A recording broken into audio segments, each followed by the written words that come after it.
හරි ඊගාව පාර්ට් එක අපි කතා කරන්නේ inverse of matrix.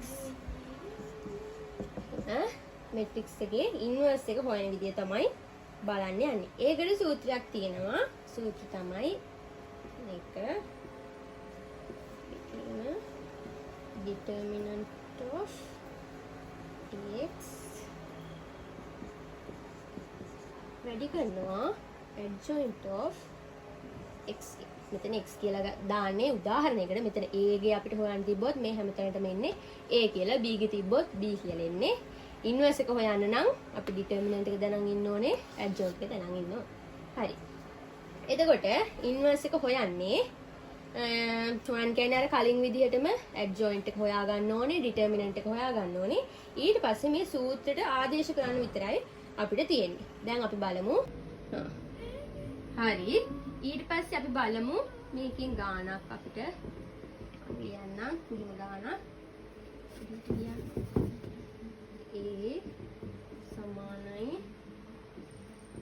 7යි 6යි 3යි 4යි 5යි 4යි 2යි 1යි 8යි කියලා ගානක් දීලා තිනවා.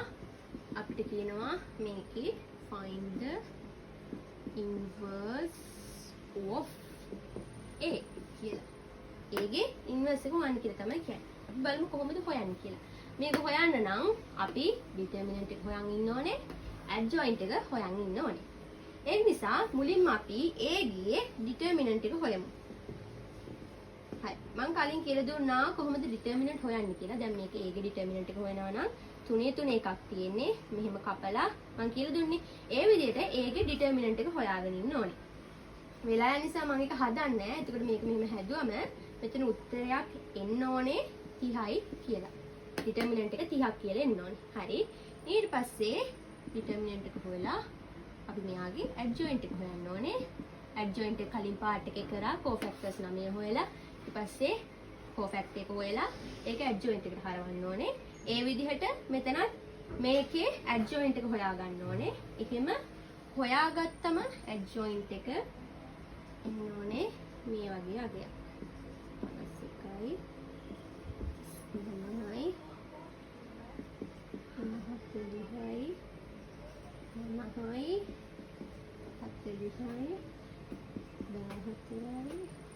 17යි 11යි hari. determinant එක හරි, adjoint එක හරි.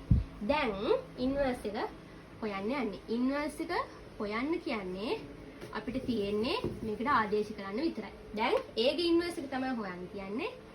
අපි සූත්‍රය ලියාගමු. A ගේ inverse එක සමානයි එක බෙදීම determinant of A වැඩි කිරීම adjoint of A. හරි. දැන් මේකට ආදේශ කරමු ගියන් ටික එක බෙදීම determinant එක. ඒක determinant එක කීයද? 30යි. මේක වැඩි කරනවා adjoint එක කීයද? සුළු කරන්න දෙයක් නැහැ. මේකම මෙහෙම ලියන්න තියෙනවා.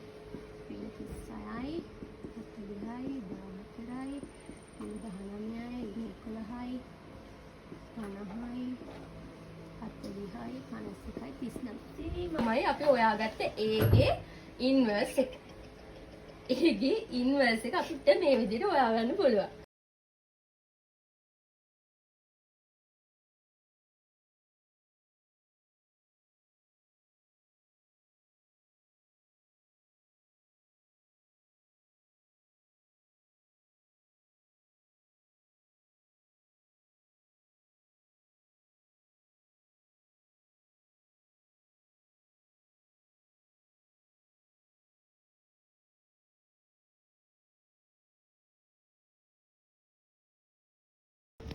හරි. අපි දැන් ඔක්කොම මුලින් මම කිව්වා කොටස් 6ක් ප්‍රධාන වශයෙන් කතා කරනවා කියලා. ඒ ඔක්කොම කතා කරලා ඉවරයි. ඒ යටතේ එකතු කරන විදිය, ගුණ කරන විදිය, ඊට පස්සේ ට්‍රාන්ස්පෝස් එක හොයන විදිය, ඩිටර්මිනන්ට් එක ගන්න කොහොමද, ඇඩ්ජොයින්ට් එක ගන්න කොහොමද සහ ඉන්වර්ස් එක ගන්න කොහොමද කියන ඒවා සම්බන්ධයෙන් ඔක්කොම කතා කරා.